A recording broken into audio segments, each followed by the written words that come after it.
வணக்கம். ஆப்பிள் டிவியின் புதுவையின் இன்றைய தலைப்பு செய்திகள்.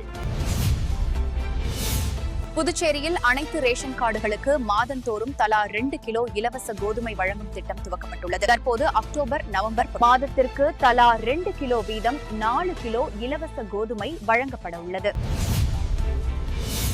புதுச்சேரி பல்கலைக்கழகத்தில் போலி சான்றிதழ் கொடுத்து விண்ணப்பித்த கேரளா கொச்சியை சேர்ந்த மாணவர் சித்திக் மீது போலீசார் வழக்கு பதிந்து விசாரித்து வருகின்றனர்.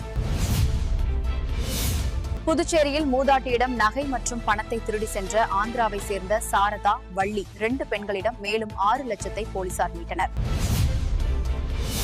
புதுச்சேரி பணம் சம்பாதிக்க அரசியலுக்கு வரவில்லை. புதுச்சேரியை சிங்கப்பூராக மாற்றுவது என்னுடைய குறிக்கோள் என LJK தலைவர் ஜோ சார்லஸ் மார்டின் பேசினார்.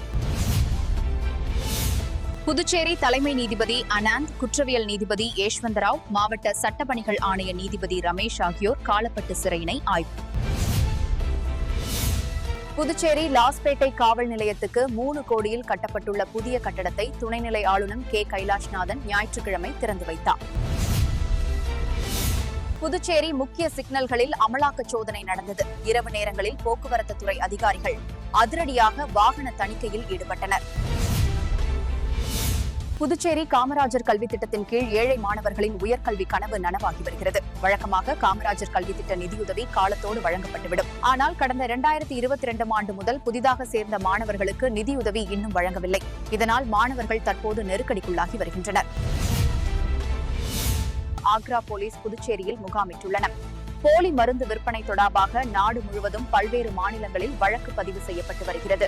ஆக்ரா போலீஸ் இவ்வழக்கில் கைதான ராஜா, விவேக், ராணா ஆகிய 3 பேர் மீது 4 பிரிவுகளில் வழக்குகள் பதிவு செய்துள்ளன. அரியாங்குப்பம் தவளக்குப்பத்தில் மீனவரை வழிமறித்து கத்தியால் வெட்டிய பூரணாங்குப்பத்தை சேர்ந்த ஏழுமலை, தர்மராஜ், குருமூர்த்தி, ஹரிஹர், விஸ்வா, யஷ்வந்த், சரவணன், ரகு ஆகிய 8 வாலிபர்களை போலீசார் கைது செய்தனர். இத்துடன் ஆப்பிள் டிவியின் இன்றைய தலைப்புச் செய்திகள் நிறைவடைந்தன. நன்றி, வணக்கம்.